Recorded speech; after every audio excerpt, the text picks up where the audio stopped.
Just after having an overview of the different procedures of the titrations and the different factors which can be affecting your titration results, we can just see one by one that what kind of titration procedures are being used. First of all is the bacteriophage titration. Bacteriophage are specific kind of the viruses which infect the bacteria. These are simple organisms, simple virus as compared to the complex viruses which are infecting the plants or the animals. So most of the time in the research we are going to use the bacteriophages, and we can see that how its titration is results. First of all, the bacteriophage titration, we already see that what is the meaning of the titration: determination of the number of phage particles in some specific stock material which we are going to use. We will use different kind of the materials, and then we will see different kind of stock, and then we will see that number of the bacteriophages in that stock. As we already see that it is the simple type of titration, because we have these are the bacteriophages are simple organisms, simple viruses as compared to the other complex viruses. Several dilution preparations are needed, just as the dilution, the phage dilution. Several dilutions are needed to see the results in the better way. Plating one or more measured samples of each dilution will be more appropriate if we are going to use different dilutions. We will see it in detail in the later slides. One of the important thing is the charging. It is the precautions. When we are going to use different kind of the tubes, there is the chances of the charging are always there, so we need to take the special precautions for the charging. What is charging actually? We are going to use the test tubes. The bacteriophage particles sometimes are adhered to the plastic or glass with the on the edge of the tubes which we are going to use for these experiments. So if the bacteriophages are adhered with those bacteriophage particles or already adhered with the plastic, they will interfere with our results very badly. The particles adhere to pipette tips during the transfers, and it will lower the amount of the phage particles which will be present inside. So what are the procedures, how we can minimize this, and how we can use in the titration procedures in the better way, so get rid of these charging? One of the way to minimize this problem is to charge the pipetter by pipetting a sample of solution by putting it down and up in the tip, the discharging of the sample back to the original tube. So it will also lower the chances of the charging, because you are distributing the sample in the original tube and then taking it again. If you have already seen that this is going, charging is going to be happen, and some of the particles have already adhered with your experimental equipments.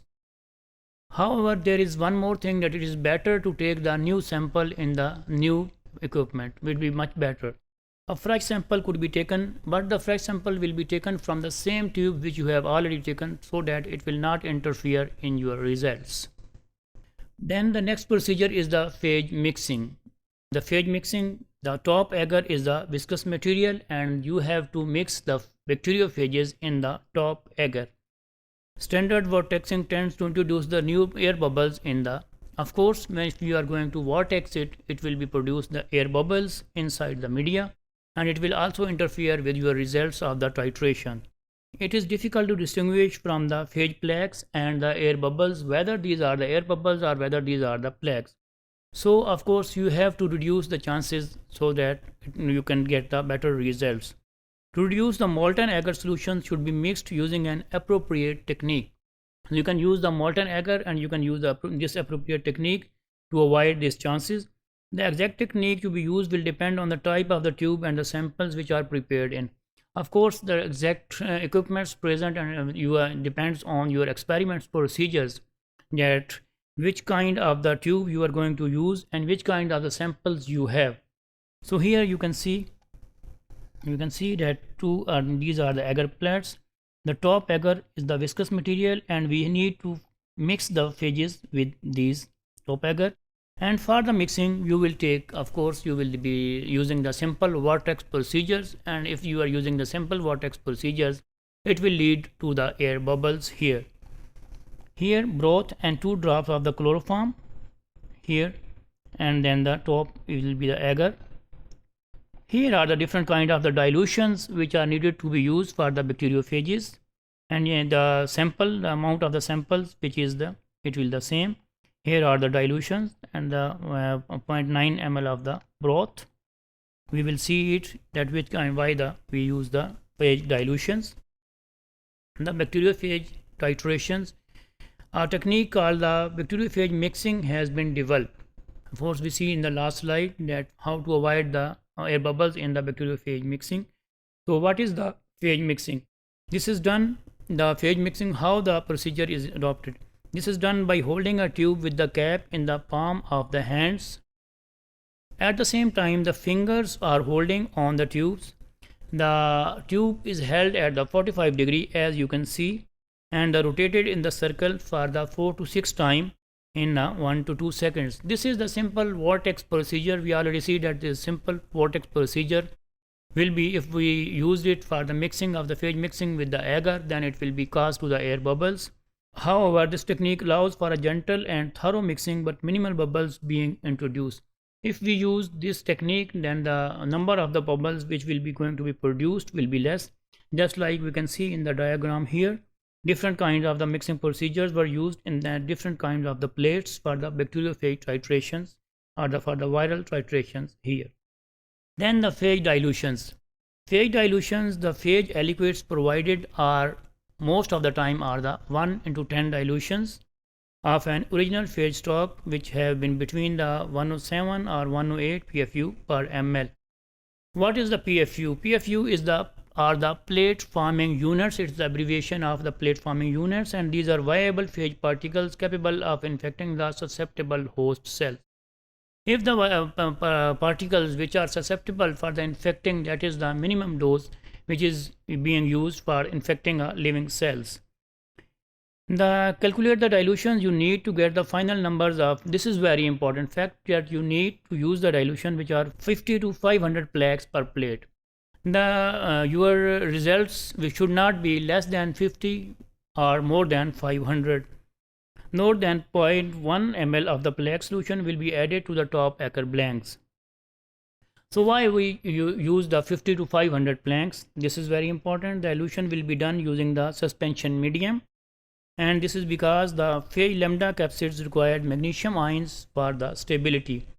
If the dilutions are done in the distilled water, or especially the TE which contain of course ETTA, a chelating agent or diluent viable phage counts will be reduced.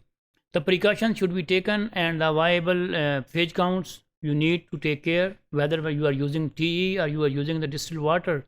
Then the number of the resultant phage dilutions will be reduced, and similarly you need to use the 50 to 500 plaques per plates.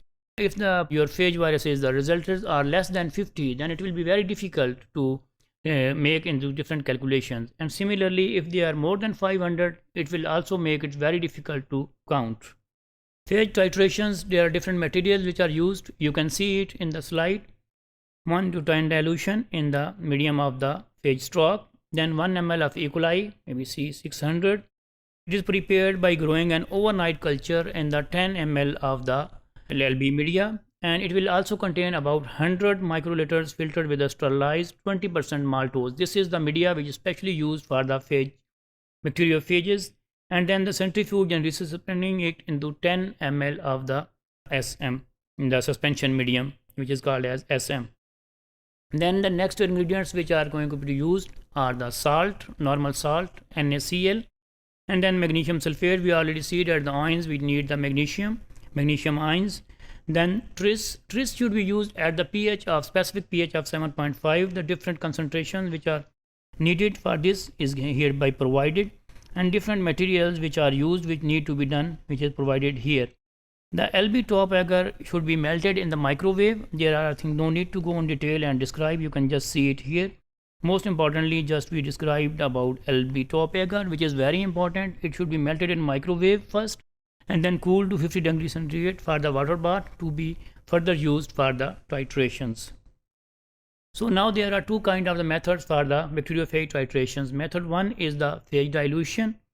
For the method 1, for the phage dilutions, we use the obtain adequate number of the LB plates and allow them for the every phage. For the different kinds of the phages, we will use different kinds of the plates.